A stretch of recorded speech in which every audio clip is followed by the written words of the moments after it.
Good morning, everyone. I'm Kyle Shelton. I'm the director of the Center for Transportation Studies, and welcome to our conference, and thank you for being here.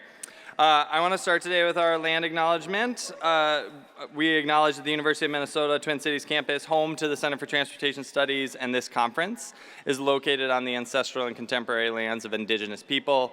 The university resides on land cared for and called home by the Dakota people. At CTS, we are committed to building and strengthening our ties with our tribal nation partners, and each nation has its own unique transportation priorities and needs, and we aim to learn from each of those nations and their people and what those choices, about what those issues are, and find ways to collaborate and address them together through work and partnership.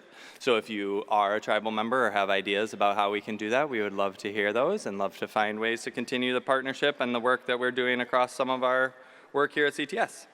I also want to affirm our commitment to working with all of you and our broader network of stakeholders to continue to build a transportation system that works for all users and helps all our communities thrive. This is at the core of the work we do at CTS, and again, we look forward to continuing that work with each of you today and into the future. So again, welcome. This is one of my favorite days of our CTS calendar. It's great to see so many people and so many partners. Today, this is a great opportunity to hear about research, about engagement and education work going on at the university and across all of your agencies and all of your day-to-day, and to see the ways that people are applying that in policy and in advocacy through new technologies and so many other ways that our work is implemented and shared with partners in the room and beyond. So thank you for joining us.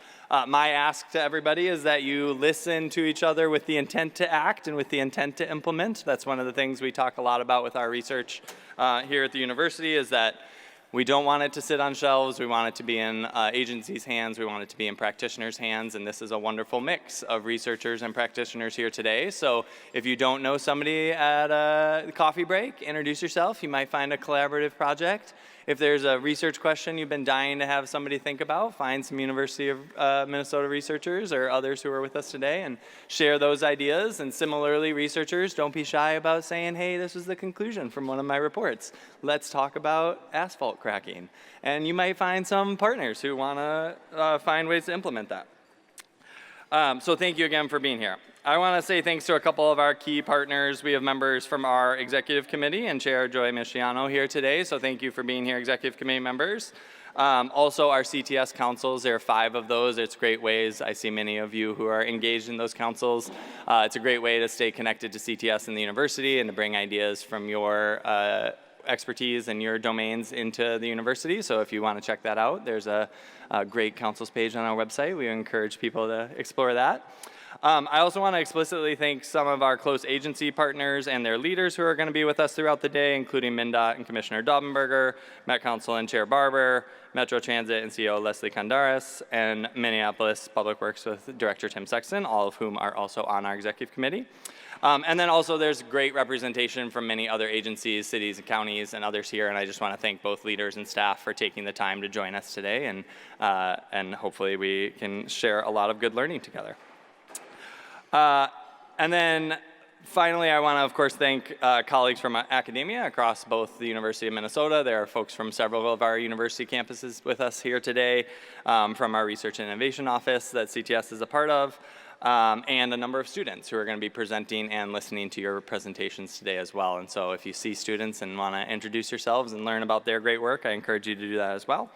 And I said finally, but this is actually my final thank you, which is to the CTS team. It's a really fantastic group of peers and professionals who I get to call my colleagues, and they not only help carry and put on this event, they do it literally hundreds of other times a year, whether it's events, trainings, engagement, education, or supporting the research enterprise and communicating about that enterprise across the university. They are what allows CTS to maintain our excellence and deliver a lot of the great work that you guys get to participate in. So I just want to make sure to thank all of them as well. So with all that being said, we have a really fantastic and very full program today. I hope you've had a chance to check that out. I just want to highlight our 2 keynote sessions before I introduce Dr. Conway and do a couple other housekeeping things. But If you have been to a conference before, you'll recall that the way we structure our keynotes and invite keynotes is based on our concluding thematic focus for the year and our future thematic focus for the coming year. So this morning we'll be talking, hearing from Dr. Alison Conway from the City College of New York on e-commerce's evolution and its impact on planning and infrastructure, and we will follow that with a panel discussion featuring Alison as well as our 2025 CTS Senior Fellow and incoming Metro Council Chair, Robin Hutchinson, and Leah Shaver, the President and CEO of the National Transportation Institute. The three of them will discuss and respond to Alison's keynote and talk about a few other more in-depth ways to think about the changes to the freight and supply chain system, in particular thinking about the way that drivers and operators and we as individuals intersect with that system. So we're really looking forward to that discussion. Just a couple other notes on the Unpacking Freight theme. It's been a really successful year. I appreciate everybody in the room who's been engaged with that theme. It's given us a lot of opportunity to not only just explore the intricacies of what it is to run a freight system and understand the multiple modes that are essential to that, but to also ask some hopefully provocative questions that let us keep going with that conversation and explore some other ways to research and build on what our freight system of the future can look like. So really looking forward to that. I'd invite you to check out the whole year of events. Again, on our webpage, you can find the Unpacking Freight theme, I believe, still on the front page. And if you click there, you'll see multiple. I got a thumbs up from John. Thank you for confirming. You can see all of the events and all of the videos from throughout the year. And then our lunch keynote will be with Dr. Robert Hampshire, who is I'm delighted to say, our new colleague here at the University of Minnesota as of November 1st, so very recent, or October 1st, sorry, very recent. But we're delighted to have him as the Executive Director of Research Development of the new Research Development Office within RIO, within the Research and Innovation Office. And his talk is going to set the stage for our 2026 theme. If you didn't already know, and I won't be too offended if you didn't know, but 2026 is the 40th anniversary of CTS. And so we're really delighted to be celebrating that with our theme next year. Of course, we'll not just be celebrating CTS's anniversary, but we will be talking about the theme of CTS at 40, driving innovation, accelerating discovery, and fueling talent. But more than just celebrating CTS, we're going to be talking a lot about what is the power and the impact of university-based transportation research, university research centers, and the ways that they collaborate and help implement the work that they are doing with all of you as practitioners and agencies. And so throughout the year, we want to explore that theme. We're going to be engaged with colleagues and peers from across the country and hope to continue those conversations with you all as well. And of course, we'll be highlighting multiple of the fun things to celebrate about CTS's 40 years. Jumping back a little bit just on Robert for a second, what he is going to be highlighting over lunch is talking about some of his experiences and takeaways from his time at USDOT, where in the previous administration he served as the Chief Science Officer and Deputy Assistant Secretary for Research and Technology, and he's going to be sharing some of his examples of the nexus of research and implementation there. A few just housekeeping items. In your program, there is a lot of information and many very helpful QR codes to use throughout the day. Please do fill out the session evaluations. There's a QR code at the bottom of each page, I believe, that will give you a chance to select the session you're in. We look at those and take your feedback very seriously. We want to make sure that this experience is good for you and that we're covering topics that are pertinent for you, so please fill those out. The annual impacts report is, I believe, on the very back page of the inside back page of the program as well. That'll take you there if you want to learn more about the work that CTS has done throughout this year. And then just a reminder that, as always, the CTS webpage has lots of great upcoming events, which includes the actual final event of our Unpacking Freight theme, the Freight and Logistics Symposium on December 12th. So if you have interest in continuing that discussion and learning about that, please check those out. And you can also see the other full calendar of events there as well. And I did forget to mention, in the program, there are also starred track for the freight theme. So if you're really looking to follow through some of the themes that we have and some of the focus that we have on freight this year, the program highlights those sessions throughout the day that have that. So with that, I am going to introduce Dr. Alison Conway, and we will get underway with our first morning session. So Dr. Alison Conway is a professor of civil engineering and the deputy director of the University Transportation Research Center, one of those great peers at another university, at the City College of New York. She conducts research primarily in the areas of urban freight and city logistics, as well as in multimodal interactions in the urban environment. She's also the Associate Director of the Center for Understanding Future Travel Behavior and Demand, also known as TBD, my favorite University Transportation Center acronym. It's a A+ acronym, which is a national university transportation center funded under the last Surface Transportation Bill. And at City University, Dr. Conway also manages the FHWA Eisenhower Fellowship Program and the Lewis Stokes Alliance for Minority Participation at the university. So please join me in welcoming Dr. Alison Conway.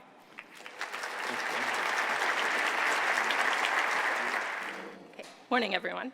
I think this is the first time I've had to lower the mic. It's nice.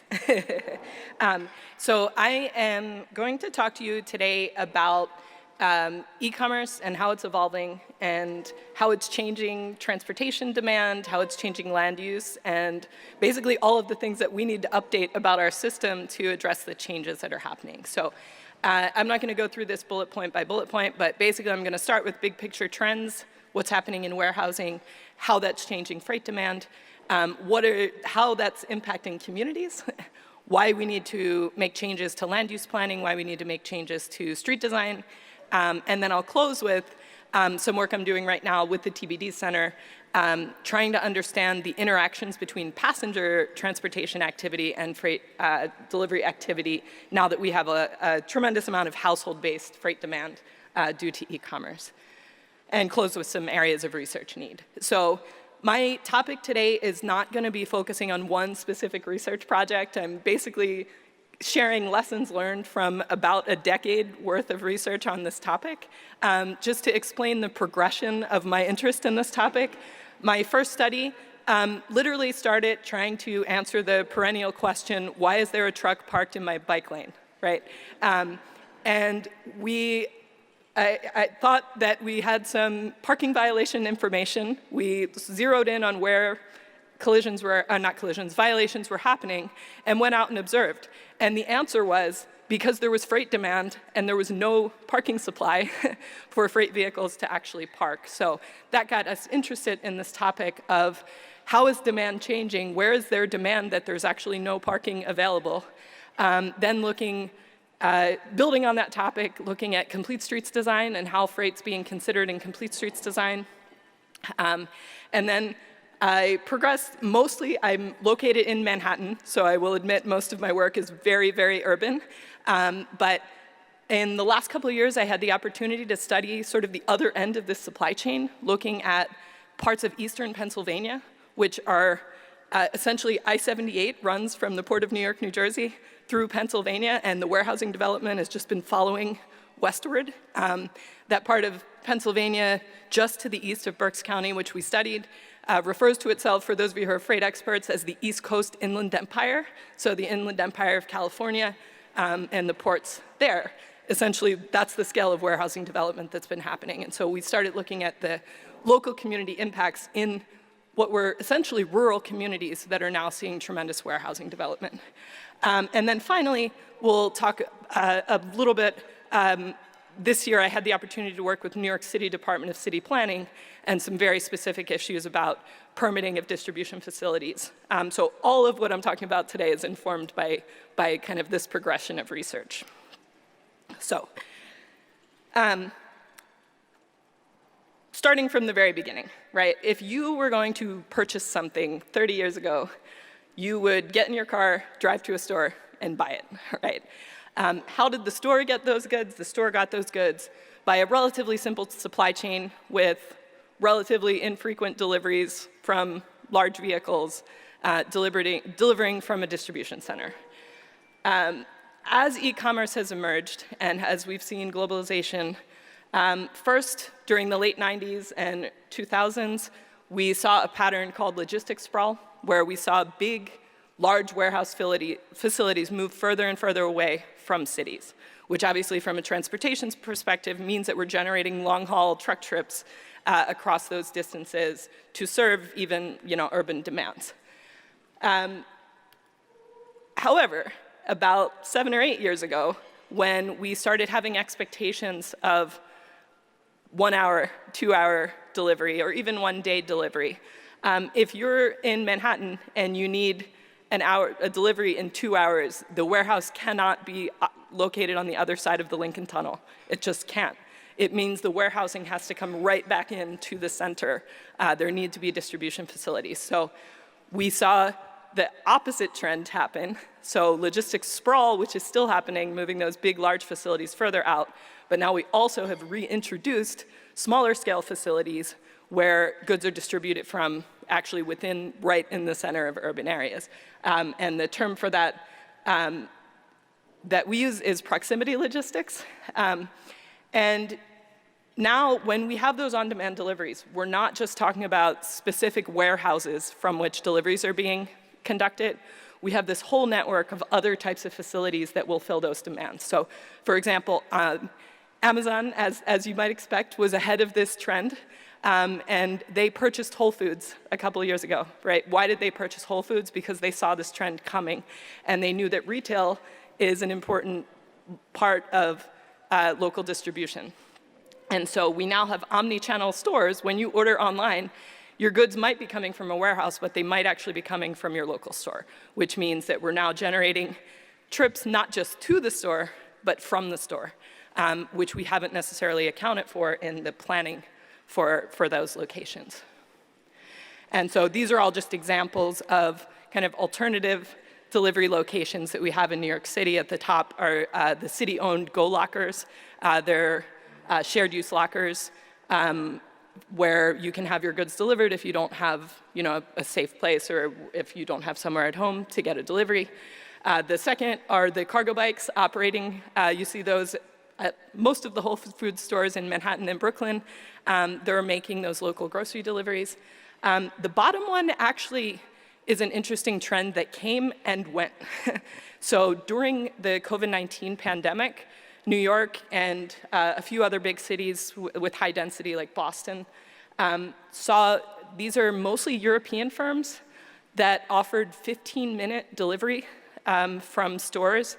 And so they entered a lot of the empty retail space in the city.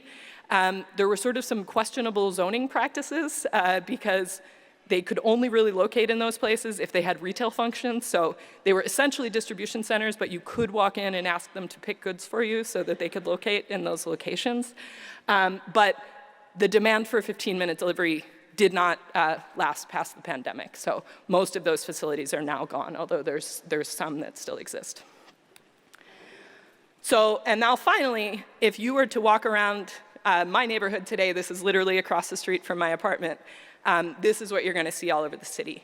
And this is actually using vehicles as micro-distribution centers. So rather than renting warehouse space in the middle of Manhattan, you drive the trucks in from New Jersey and distribute from the vehicle using hand carts or sometimes cargo bikes. So in a decade or 20 years, we went from planning for this to planning for this. And all the complexity that comes with it. So just to review what that actually means. So now we have facilities in locations where we weren't expecting them. In New York City, we have very specific zoning. So there are parts of the city that are zoned for industrial activity, parts of the city that are zoned for commercial activity, and parts of the city that are zoned for retail, residential activity. Obviously, some mixed-use zoning. But we now have facilities being located in those industrial areas, but we also have a need for locations of facilities within commercial and retail and even residential districts. We also have those warehouses sprawling further out into New Jersey and into Pennsylvania that are actually serving our demand. The functions of the facilities are now much more variable. So in the old days, you had a warehouse, you made deliveries from the warehouse. That warehouse, served a storage and delivery function. Now, there's these vast networks of distribution centers where there may not even be a storage function. It's essentially a transloading facility where you bring in trucks in one end, sort the goods, and bring smaller trucks out the other end, or maybe even the same size trucks where you're just reorganizing goods. We have newer facilities like high cube facilities. So typically, distribution centers have been single-story facilities. That's why we have logistics sprawl, because they're a single level because of the difficulty of picking goods within the warehouse if it's a high facility. However, as we've seen warehouse automation technologies come along, we now can build high cube facilities, which means we can have a denser footprint of freight demand being generated by the same square footage of land use. So it densifies the intensity of the activity because it speeds up how you can complete functions within the warehouse itself. We also have, especially in New York and other dense places, we have a shift towards micro-distribution. Again, the picture I just showed you of the trucks, we have informal micro-distribution where the operators are just doing that. But we also have the city actually trying to incentivize micro-distribution because of the safety concerns of having large trucks and freight vehicles operating on complete streets or shared streets. When you have cargo bikes or hand carts, those are more at scale with the passengers and the bikes, the pedestrians and the bikes that are operating. However, there's some real economics that come into play when you shift from a large vehicle to a small vehicle, the amount of labor that you need, for example, to complete those deliveries. And last, as I mentioned, we have these mixed-use facilities where a retail store is actually serving a distribution function. What this means is when you go to the ITE trip generation manual and look for the function to estimate how many trips are being generated by a warehouse, those functions are too simple. Right now, they have made some improvements in the last couple of versions. There are separation, for example, of high cube warehouses from standard warehouses, but we're not to the level of complexity of really understanding all of the differences that are happening within those warehouses. So on the vehicle side, we have new vehicle types. So we are absolutely still reliant on our semi-trailers to move goods over long and medium distances between distribution facilities and even into some of those urban distribution facilities. But when it comes to last mile delivery, we're seeing a whole variety of vehicles operating. So every vehicle here, you can see on this screen, again, not to pay too much attention to Amazon, but it's hard to avoid when you're talking about e-commerce.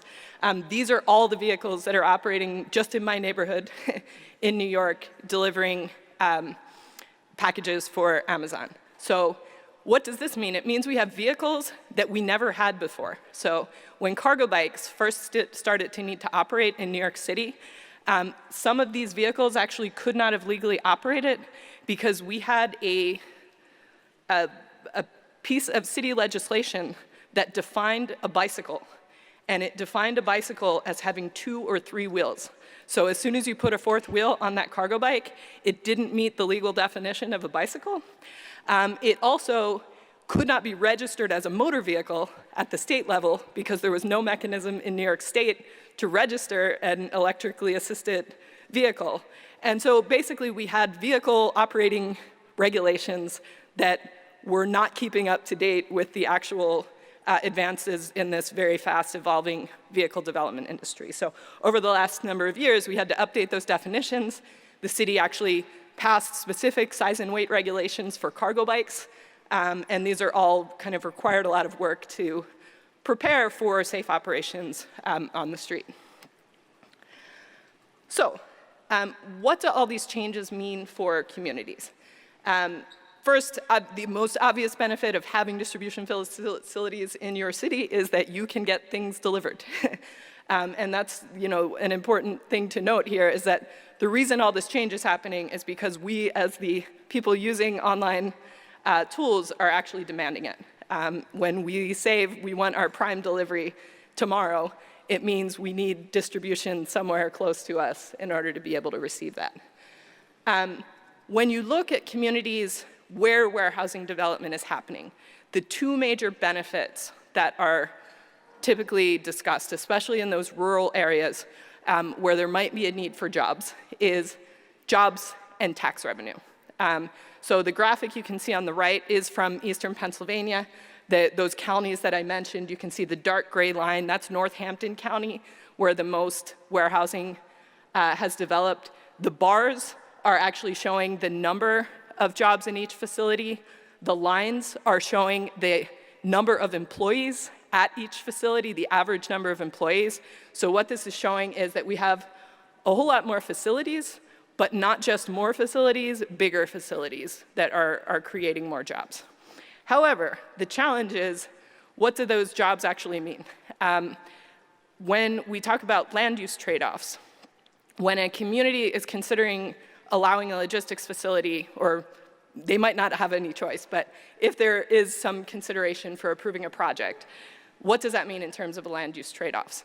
If you are replacing a manufacturing facility with a logistics facility, you are actually reducing the job density. So manufacturing facilities typically require more employees per square foot than a logistics facility. However, if it's a greenfields project and you're replacing farmland with a warehouse, from a jobs perspective, you may be increasing the density of jobs that you're creating. Again, there's other considerations then when you're replacing farmland. You need to think about wetlands and change in community character. That's a second major concern that we see both in the city and in rural communities. When you're looking at rural communities, it's typically, we're building this big thing that's out of scale with our community, taking a place that is bucolic and making it, have industrial activity. And at the city level, it's actually the opposite. What happens when you build a warehouse that takes up a full block? You're deactivating the street, which is a concern for urban planning and for community cohesiveness when you take a big chunk of the city and make the street a concrete wall. We have to think about when we're designing an urban facility, is there a way to maintain some sort of ground floor use, or at least provide a community amenity, public space, things like that make the block useful. Obviously, when you have logistics facilities, it's going to generate truck traffic. We've already talked about it's really difficult to actually get at the exact numbers of what traffic is being generated. You also have an increase in collision risk. More so in rural than in urban communities, you may have new infrastructure impacts, not just to the transportation infrastructure. When you're running trucks in places they weren't initially planned for, yes, you're going to end up with pavement damage, but you may also be creating energy demands and sewage and water demands that didn't exist before. Although we did find in our research that in most cases that could be handled on site. So for example, you could have septic tanks and solar power generation, and one other issue that came up was fire safety, because when you build a warehouse in a place that doesn't have fire trucks that are built for buildings of that scale, you have to have on-site water tanks.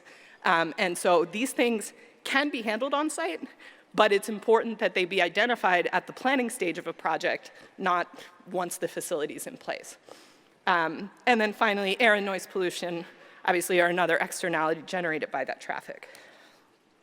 So when it comes to a project, the communities are thinking about, do we want the jobs and revenue, and will we be able to tolerate the changes that this brings to our community? So they have a couple of tools that can be used to either incentivize development or to try to keep it away. And those are just zoning, establishing locations where these types of facilities can be built in the parts of Pennsylvania that we're talking about. And in general, developers want warehouses to be in accessible locations that are as close to the highway as possible, which is a good thing for community impacts, because if you've got direct access to a facility from a freeway, you're not generating a lot of local traffic activity. But that's not always possible. They run out of land. I'll show you a map in a little bit of where some of these facilities are in Pennsylvania. There also are building characteristics that you can use. So for example, there are towns in California that have used height restrictions intentionally to prevent facilities over a certain size from being able to come in. Taxes can be used either to try to keep facilities away by, for example, implementing a square footage tax. You can also put in things like design requirements, specifications for parking and for maintaining green space on the site. Those things add to the cost of projects. And so help to protect a community, but can also drive projects away if that's the intent. But tax abatements are also a thing, and actually something that's been used in a lot of these places in Pennsylvania where the jobs are desirable. And so the warehouses actually receive abatements for like 10 years to not pay taxes, which then, of course, has another impact of if your main benefit is taxes and you're not collecting them for 10 years, there's a delay. Will the warehouse last for 10 years? Or will it change because you just saw how much logistics have changed in the last 10 or 15 years? And finally, permits are just another option. So that's something New York City is currently studying. California has implemented in a few places, implementing specific permits for warehouse projects. But again, at the pace that logistics change, having a 2-year review process for a project may be making that project a non-starter. So that's not actually in place, but it's being studied right now as to whether it can be done. Once you apply those regulatory approaches, we saw one additional challenge, particularly for rural communities, that arose. There was one township in Pennsylvania that did not want a warehouse, and there was an avid developer who was intent on building a warehouse in that township. And they had to go through legal battles. The developer actually sued the township, accusing it of exclusionary zoning, that their zoning didn't allow for development of a basic market facility. The township actually won the lawsuit, and they successfully deterred the project, but the cost of the legal battle to keep the developer out was so high that they had to raise their local property taxes to cover the cost of the project. So, when the development projects are coming, it's a real challenge for rural communities, whether they actually come or whether they want to fight the project. So, in studying these, I'm not going to spend a lot of time on this slide, but we do have some real data challenges in looking at these impacts. One, when we try to look at employment data, there are a number of federal data sources where we can look at employment in related sectors. However, especially when you're working in a rural community, there's usually not like 10 warehouses in a single township. There's maybe 1 or 2. And if there's only 1 or 2, that data gets suppressed or aggregated, where you can only access it at the state level, which makes it really difficult to understand local conditions. Understanding the locations of warehouses when they're built in places where zoning allows them as of right, there may not be any public database, like the Department of City Planning doesn't necessarily know where every facility is unless it required some sort of building permit or a curb cut, a change to the infrastructure that required some other type of permit. And in terms of vehicle data, we still have pretty good methods to look at the large trucks. They're pretty easy to pick out, with basic sensors. But when we get down into those smaller last mile vehicles, when you're looking at sensor data, it's pretty hard to distinguish whether that's an e-bike making a local delivery or an e-bike of someone riding their bike to work. And so it's a real challenge to get that local data. So what does this mean for local zoning? Our facility type definitions, when you look at local zoning, typically is not very specific about warehouses. There may just be an industrial category, there may be a warehouse category, but there's no distinction between warehouse and distribution facilities. There's usually not anything for micro-distribution. Our new zoning in New York just created a micro-distribution definition to actually allow those small facilities in retail-zoned areas for local distribution, but that change was only made just within the last year. Again, omnichannel and retail stores, we have parking requirements for those kinds of facilities, but those parking requirements are based on the number of customers we expect, not the number of deliveries we expect to be going out the front door. And so those need to be updated. Building characteristics, I've already talked about the building height issue. Most cities don't have loading dock requirements at residential buildings because 30 years ago when the zoning codes were written, residential buildings were not a generator of freight activity. But that image you see on the right, that's from pre-COVID in the building I live in New York City. That represents 1 tower of my 3-tower complex, which has 1,000 units. So this is about 300 people. This is a one-day snapshot of all the packages the building is waiting for people to pick up. That's 165 packages, which if I take that, assume that's the packages for the day, multiply it across 3 towers, there's 3,500 packages a week coming through my building, and that was pre-COVID. So it's probably over 5,000 or more. And there's nothing in the zoning code that says you need a freight parking spot at that building. And so we need to find new ways to manage that at the building level. When we look at the traffic operations, again, we've already talked about the trip generation rates are very variable. Something we could see in our Pennsylvania analysis, though, was that it's hard to know the facility function.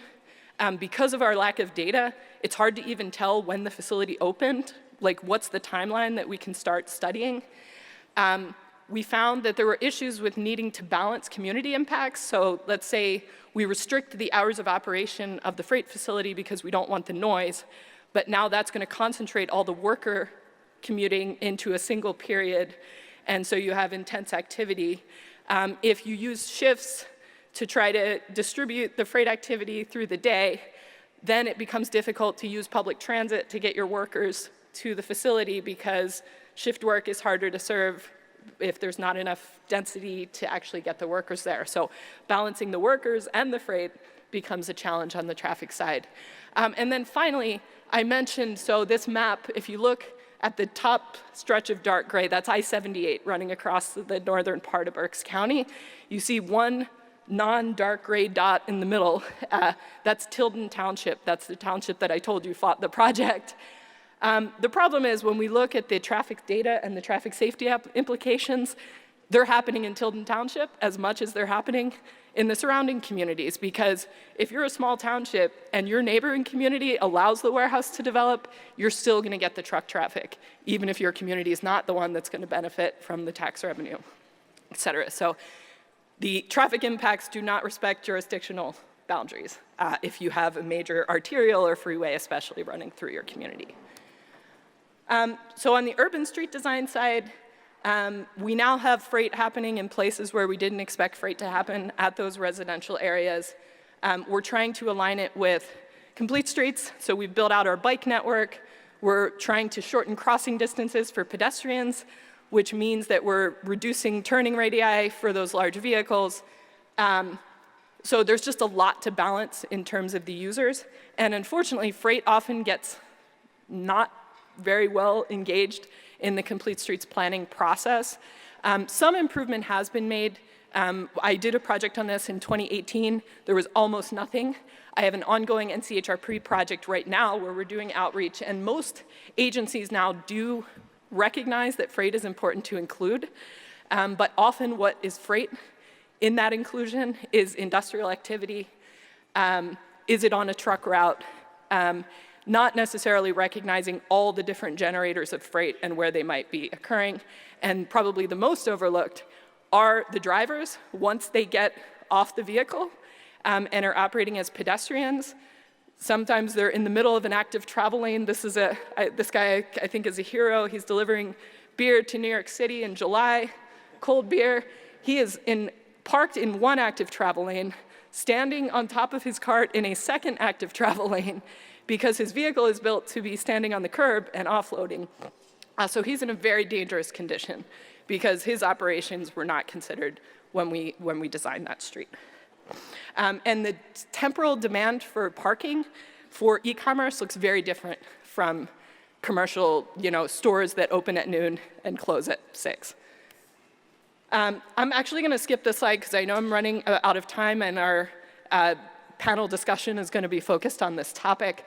The last thing I wanted to talk to you about is the passenger impacts. So household-based demand, so far everything I've talked about has been on the supply side of where are we distributing from. Now we're looking at where is everything going. And so households are now generating a significant volume. Again, the spatial distribution looks different, the temporal distribution looks different, and we also have what are called failed deliveries. If you're getting a package that needs a signature and you're not home, it needs to be repeated multiple times, which happens more in home-based demand. And then, if you get something delivered, what does that change about your day? So if the old way was that you stopped at the store on your way home from work, if you're now saving yourself an extra 30 minutes a day, what are you going to do at that time? You know, you've got 30 minutes. Are you going to use it for something else? So we've done a couple studies in the last 2 years at the TBD Center trying to understand the trade-offs between passenger activity and freight activity. This is not, I'm going very fast through a bunch of results that we found, and this is not all of the variables that we looked at. It's just the interesting ones. So if you're interested in this topic, I'm happy to point you to the actual published papers on this. But a few things I wanted to point out. So the first study we did was in New York City. We looked at the citywide mobility survey, and we looked at what are the factors that are driving demand. And so first, big takeaway, if you are very rich or if you have small children, you are getting everything delivered. And those are consistent across all delivery types, participation in online shopping. Those are driving factors. Everything else becomes more nuanced. So when we talk about time spent at home, you can see our time use. So time spent at home, time spent at work, time spent shopping, time spent having a meal. These have impacts on some types of deliveries, but not on other types of deliveries. I think the most interesting thing we found was that grocery deliveries are insensitive to all of these issues. And the reason we think that is because grocery deliveries, you control the time window. You identify, I want my groceries delivered within a specific 2-hour block. And so you can say, you know, don't need to be home all day. As long as I'm there by 7 o'clock when I scheduled my delivery, it's okay. Whereas when you're getting a package delivery, you don't control the time. Prepared food's a little different because you do control the time, but you're unlikely to order hot food to your house when you're not there. So we expect that when you are at home, you're going to be more likely to get that delivery. Trade-offs in terms of in-store versus online activities. When we look at general shopping, we found, and I will say this is a one-day time frame, which is important because if we looked at this over a week, we might get a slightly different result. But in a single day, if you go to a store, you're also more likely to shop online, meaning there's a complementarity. Maybe it's you ordered something online and went to pick it up in the store. Maybe it's you went to the store, found something you wanted, but looked online for a better price. And so there's this complementary activity. Whereas when you look at food delivery, we found that when you go to a restaurant, you're less likely to get a delivery. Again, not shocking, you probably eat 3 meals a day or approximately that. Some other things that we found that were interesting, so when we found for Hispanic individuals that Hispanic people in New York shop online as much as everyone else, but get less packages delivered, which seems questionable. But when we dug into the data, we found that there is another question in the survey that asks about getting deliveries to lockers or alternative locations. That population was disproportionately Hispanic.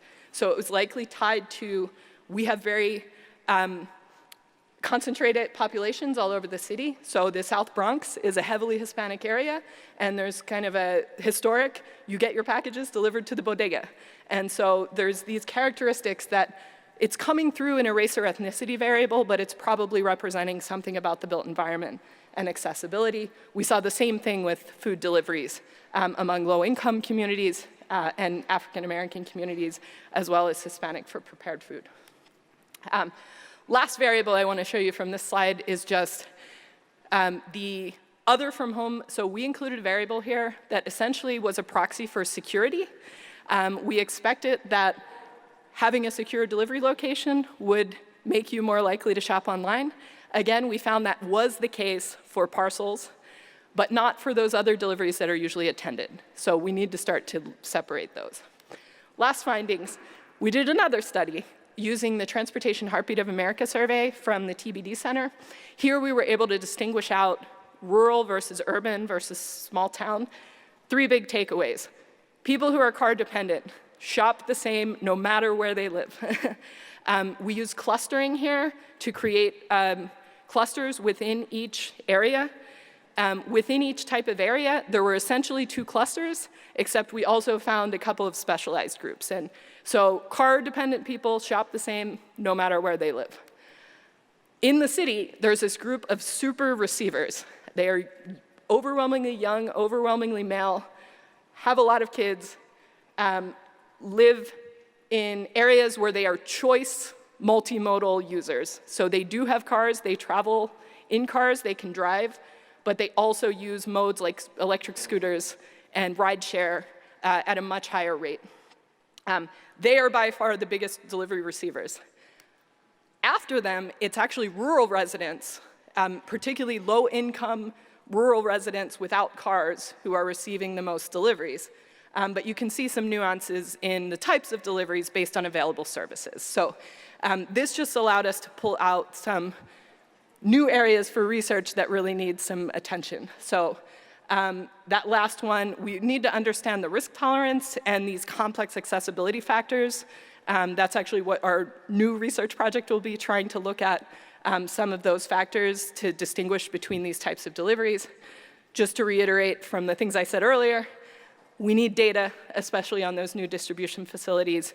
There have been some advances with sensors and telematics, but those are generally not representative samples, and so it's hard to get a really comprehensive data set without something like field observation.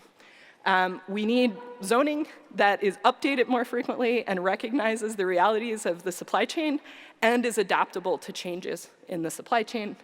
And finally, especially when we're looking at small jurisdictions, there's a need for collaborative planning, but I'm not sure we have the right mechanisms in place to do that. So with that, I'm going to acknowledge many, many students and collaborators on these projects, many funders and partners that we've worked with. And we're going to have a great panel discussion right now, but if you do have any questions or want to follow up on any of these topics, my contact information is here.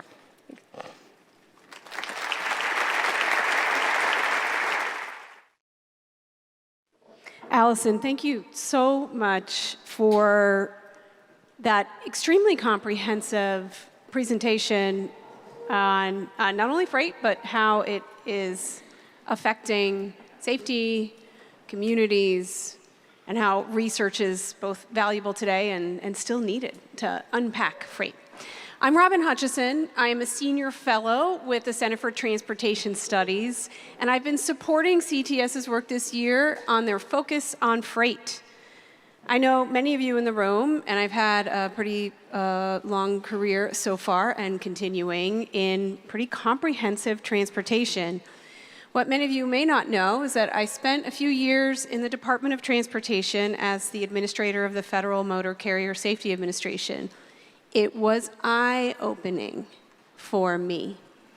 After 25 years of really working on moving people, I dove deep into moving goods, and in particular, the head of a research and a regulatory organization dedicated to the safe transport of goods in this country by truck. I met a lot of great people in that time, and one of them is Leah Shaver. Leah and I had a great time working together when I was with FMCSA, and she's part of this powerhouse of women in trucking and has served on that board for a long time. And I'm really pleased to be able to introduce Leah to you all today. She has come to us from Florida, but she told me that she has spent more time in Minnesota, living in Minnesota, than anywhere else. So we're just going to claim her. Yes, we're just going to claim her. Leah Shaver is the president and CEO of the National Transportation Institute. She leads NTI's work with motor carriers and private fleets to turn compensation and human resources data into powerful benchmarking tools that drive recruiting and retention success for trucking's most vital assets. These are the drivers and the technicians that we often don't talk about in the freight conversation, and we're going to talk about that today. Over her nearly 25-year career, Leah has partnered with hundreds of motor carriers and private fleets. She has shaped strategies around driver pay, compensation structures, career paths, recruiting, retention, workforce development, driver engagement, and satisfaction. This is the work that brought Leah and I together as we focused on drivers in the last administration. It's so key to the supply chain. Beyond her leadership at NTI, she has served 3 terms on the Women in Trucking Association's board of directors, including the executive committee of that group. And she currently serves on fleet capacity boards and the board of directors for the Next Generation in Trucking Association, which, by the way, is about getting more youth engaged in the field of trucking and supply chain, and it's a fantastic organization led by another powerhouse woman. As a frequent keynote speaker and media resource and consultant and radio host, by the way, Road Dog Trucking, anyone, if you have not tuned into that, please tune into Road Dog Trucking. You should tell them that I gave them a plug. You learn so much just by listening to truckers and those who are working in this industry, and that happens very, very often on Road Dog Trucking. She is a leading voice on driver topics. Decision makers from motor carriers to private fleets, Fortune 500 companies turn to her for guidance and insight. And so we are so lucky and pleased to have Leah join our panel today. And I want to give you an opportunity, Leah, just welcome back to Minnesota. I just want to give you an opportunity just right off the top to share any top-line insights or reactions to Alison's great keynote. It was a great keynote. One of the things that I admire most is something that I work hard to do, which is if you're really excited about data, it becomes a whole lot less boring. So I think that we need to recognize that Alison is very excited about the work that she does, and it makes it very interesting for everyone else. It was also very validating for me because in particular, the slide that shows the variation in vehicles now could almost mirror the expansion and growth of my company and the research that we do on drivers and what they need and what jobs are available to them, what the requirements are of those drivers, and also what research is needed on those opportunities and how we can better attract and retain drivers in those positions. So thank you for validating me today, and thank you for welcoming me back to Minnesota. I do feel at home here, but I also feel a little colder than I used to when I lived here. The blood does warm when you move south. I want to start our panel conversation with a couple of questions that focus on a very human side of freight and supply chain and its critical role in transportation. And so I'm going to start with a couple of questions for you, Leah, and then I would also love to get Alison's response. Alison's presentation showed us a lot about trends and changes and how the research is supporting the need to be adaptive. And I want to ask you, Leah, the next generation of drivers will need to continue to adapt to these changes that really have accelerated since COVID. What is it that this part of our workforce needs to do to anticipate and adapt to the bigger changes that we're seeing in freight and supply chain? It's interesting. I would actually suggest that the greatest need for adaptation today in what you presented and what we see every day is not only in the workforce or in tomorrow's workforce, but it's the companies that are recruiting them and not retaining them. I think that it's probably well known and rather accepted to its own detriment that companies have a lot of difficulty adapting to the modern workforce, to the changes in the industry, to expanding in these additional types of vehicles. And most of all, one of the things that we focus on a lot of our research and in presentations is that we have 4 generations of workers operating at trucking companies today. No matter the vehicle, no matter the company, and maybe not in this room. I see maybe 3 generations, but albeit there are 4 generations operating at these organizations. And would it surprise you to know that they have an extraordinary challenge relating to each other, communicating with each other, collaborating on important projects, and coaching the current workforce to be able to adapt to these changes, let alone recruit the next generation of workforce. My good friend Stephen Burks is here, and he and I have argued for years about the next generation of truck drivers, because one would argue that we do have plenty of drivers, and I would absolutely agree with that. We, in fact, have a surplus of supply right now. However, the average age of a truck driver that obtains their CDL today is in in their late 30s already. And so we are not capturing people when they leave high school, or even potentially after a 2-year or 4-year education. We capture them much later. There's ultimately a 20-year gap between when they end school and when they start working. And so what that means is that we're really asking the current workforce to adapt. And we are doing that without equipping them with a lot of the tools that they need. Let's even ignore technology and the skills that we have grown up with in terms of utilizing technology, understanding it, operating it, et cetera. Let's just start with communication skills and human relations, and the ability for a younger person today to be managing an older person. There are great challenges with that, and the expectation and adaptation should be on the organizations to train them. As always, you've given us something new to think about that is so vital, and I'm wondering if, Alison, based on some of the data gaps that you've seen and your recognition of the challenges facing drivers, how do you feel about this part of the workforce, truck drivers, being well equipped to navigate those future changes? Yeah, so there it is.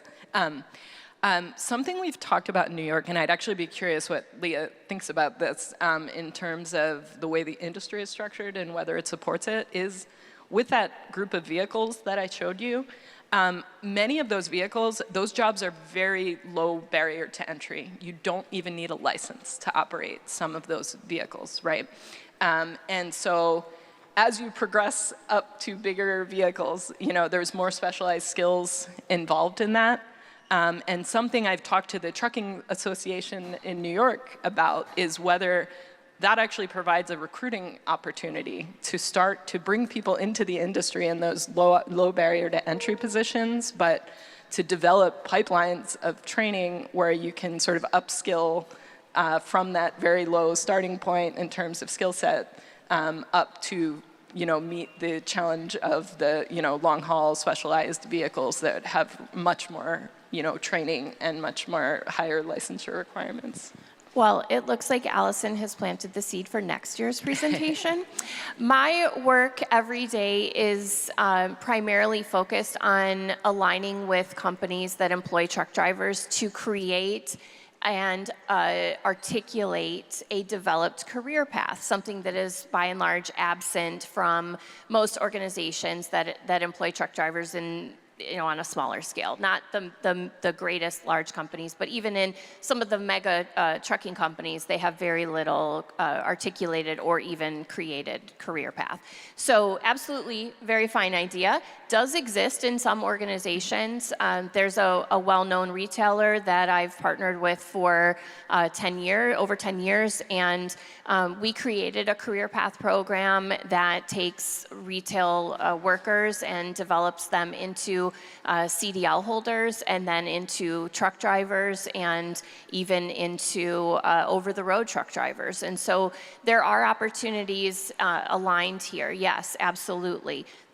Again, the problem is going back to organization and needing to create that, and then the support within the organization to be able to align with what their abilities are, what their strengths are, to outsource where they don't have the strengths to support their workers in aligning with those career path needs.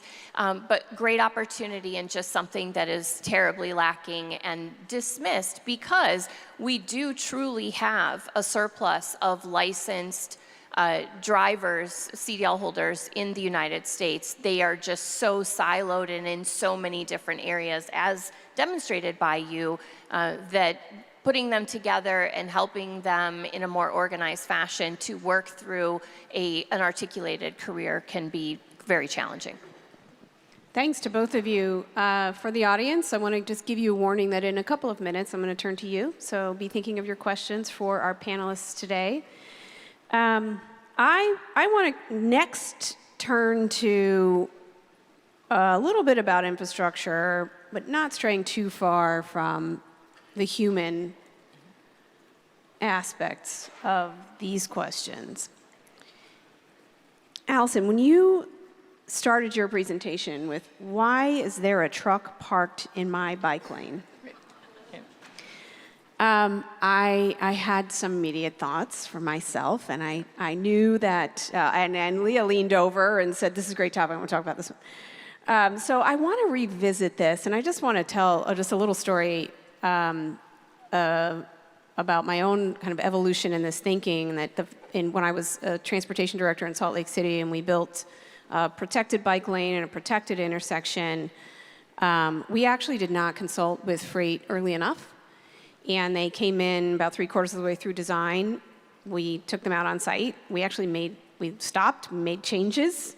We made sure that we gave them access. And it was, it was like really a mea culpa moment where we couldn't believe that we missed it. And that was kind of my first introduction to this disjoint between when we plan for moving people and how we sometimes don't include or ask enough questions about what moving goods and what the freight system needs out of our infrastructure.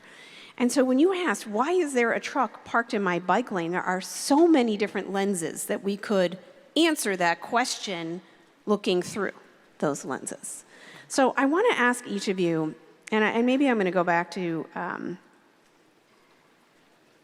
Leah here, and then we'll come to Alison.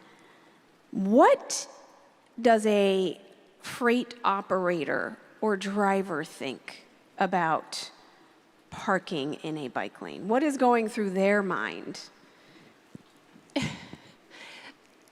I had a flashback to your role at the FMCSA. Can you even imagine if we had addressed this question when you were in that position and you were on stage? I would be booed out off of the stage. We would have cut the mic or something. We would have cut the mic, yes. Yeah.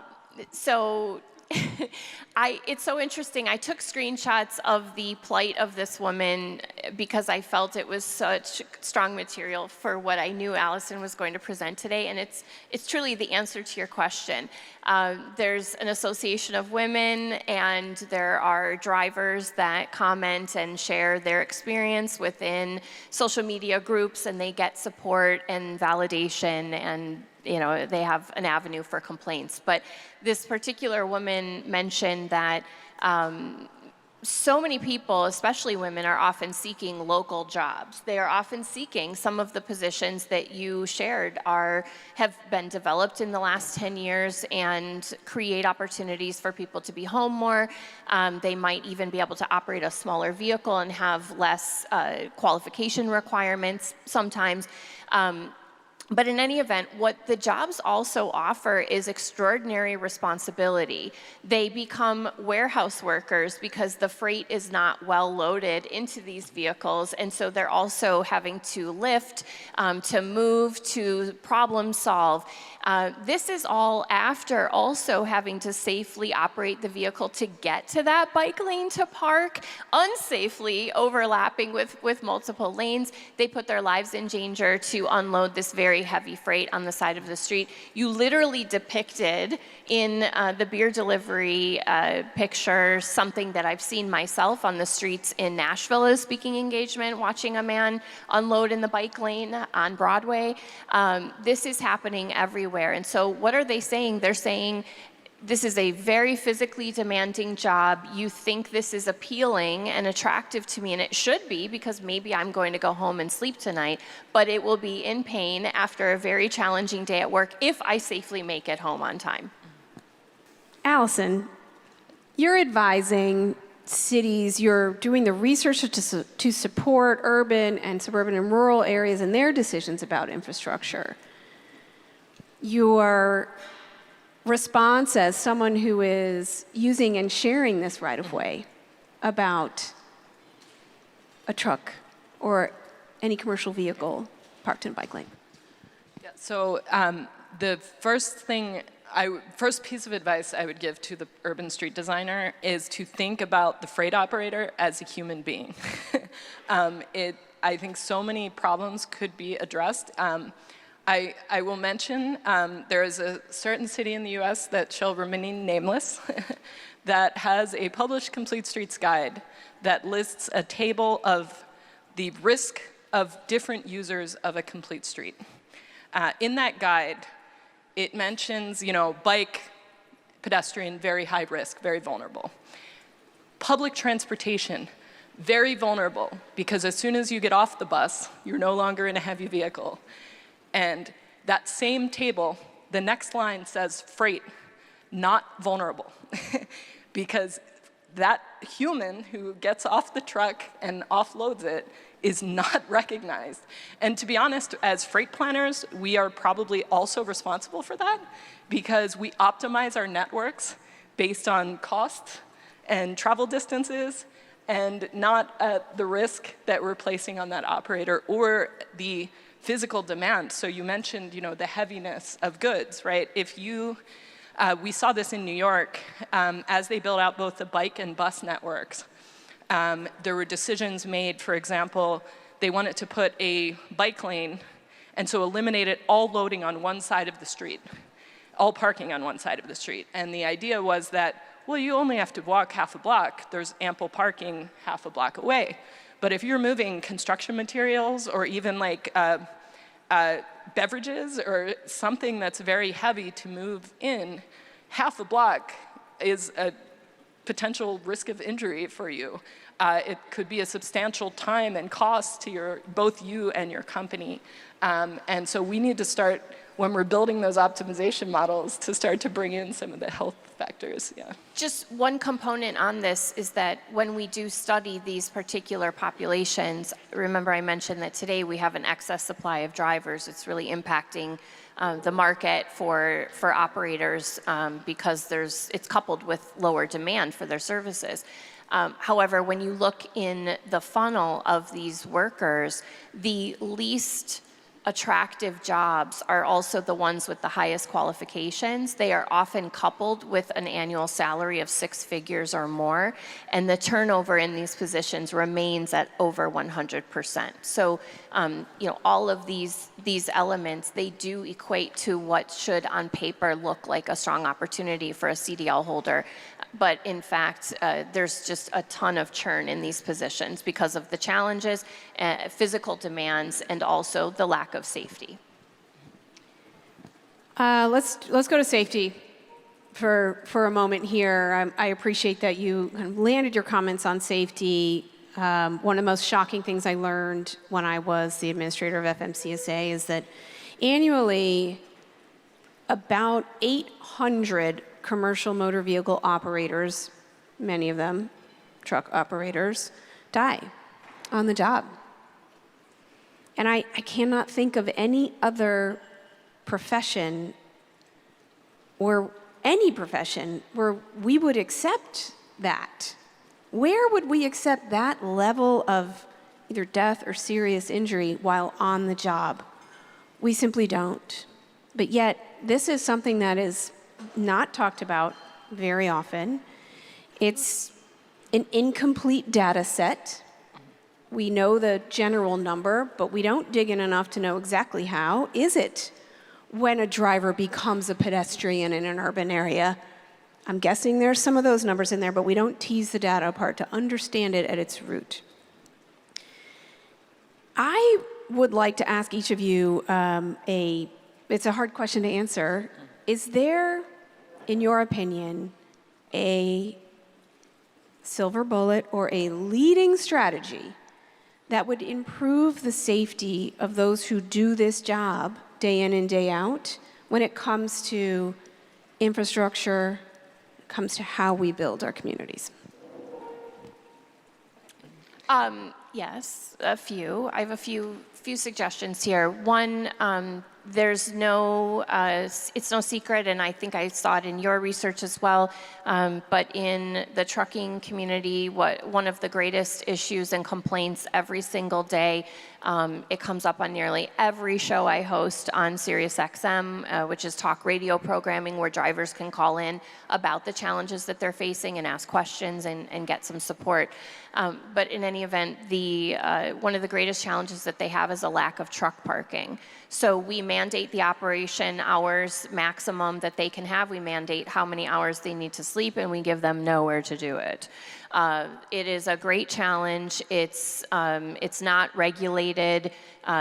Private companies own most of the property that trucks can park at now, and so ultimately they have a lot of challenges finding safe rest and downtime. So that would be one thing. The other thing is that over 50% of CDL holders are regulated, their health is regulated, they have to be monitored, and what happens when you get older? You go to the doctor more, or you don't, and you have medical conditions that worsen over time. It's true for all of us. The body wears out, they are aging. I mentioned that drivers don't enter the workforce until later, and so the health and well-being of our drivers is a safety issue every day, and it may not even be something that's a conscious decision or lack of decision, rather. It may not even be something that they have true control over, but many times it is. And so better embracing and serving the community that are operating these vehicles would go very far in helping attentive driving, in helping, again, safe rest at a facility, some physical activity that benefits them, not just as part of the job, although there is some argument that some of the physical activity could be beneficial in those positions, but again, it's very difficult. So safe sleeping and better medical care. And then lastly, just in terms of regulation and safety out on the road, most accidents that result in fatalities for truck drivers are not the fault of the truck driver. You probably know the stat better than I do, but it's in the it's over 95%, 98% are at fault by a small vehicle. And so the point is that in these, as you drive down the road today, and let's agree it's worse in Florida, everyone is on their phone. We have to honk at every stoplight. No one is going. When they are driving, they're watching something on their phone. There's just a lot of issues of traffic and inattentive driving on the roads, and that does impact our drivers every single day. Any perspectives, Alison? Yeah, so just to comments on your first point about parking. That's actually an area that New York has recently made advances in. They are opening an expanded truck parking facility at JFK Airport. That's the Port Authority. And the city of New York actually just allowed on-street parking of trucks in industrial areas in the city. Those are two changes that were made because of I think first, the COVID-19 pandemic, everyone recognized the importance of the supply chain, so it gave the drivers some credibility on this topic. But it also, the intensity of the activity, there are neighborhoods in Queens nearby to the airport where there were lots of long-haul trucks parking at places like around playgrounds, and because it was the only place the drivers had to park. And so it also became a community concern where the communities were calling their city council members to solve the truck parking problem.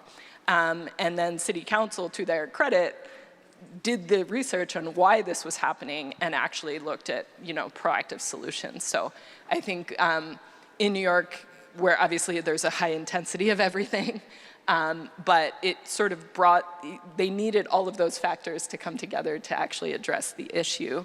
I would say on the urban side, I do think, there hopefully, as we see new technologies emerging like sensors, I don't know a lot about automated trucks, but for example, I was riding in an Uber that happened to be a Tesla, and a pedestrian just cut in front of the vehicle, and the vehicle stopped, right? And so in urban environments where you're expecting it may help to cut down as we build those technologies where the vehicle is actually reactive to a potential oncoming conflict. Although, again, recognizing that the physics of a large truck is very different than the physics of a passenger vehicle in terms of what happens. You both really point to the SAFE system, where it's layers and layers of activity, from safer people or safer drivers to more technology in vehicles to safer speeds to there's a layering approach to safety that is needed. You both pointed to, really, I think you hit just about all the aspects of the SAFE system between you. I would like to give some time to the audience to ask your own questions. I think we have some microphones. Yes, we do. So if you would like to raise your hand. Oh, there's one. We'll bring a microphone over to you, and we have time for a couple of questions.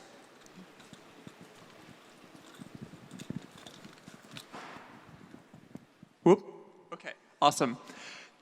First off, thank you so much for the presentation and panel. My question was about, a bit earlier, you were talking about the disconnect between, in planning projects, the movement of goods and the movement of people and the parking for both of those. And I was curious about where you think that disconnect arises from. Is it in the training or discourse, i.e. like goods is logistics, people is planning, or is it maybe a data collection issue where they're analyzed under different schema?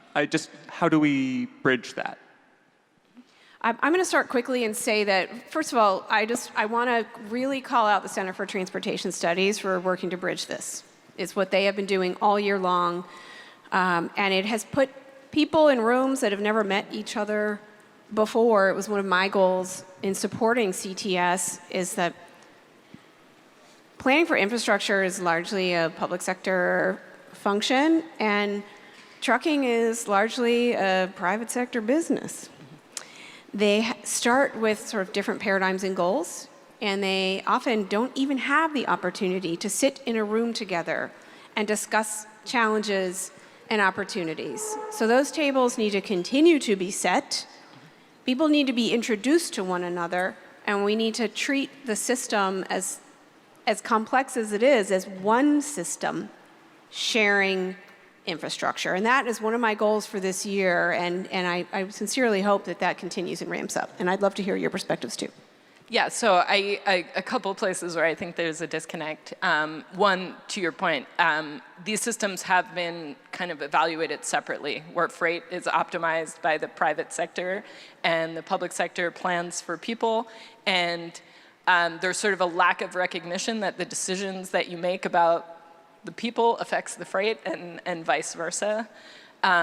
Second is the mechanisms that we use for projects don't do a very good job of capturing freight, because freight operates on a different scale.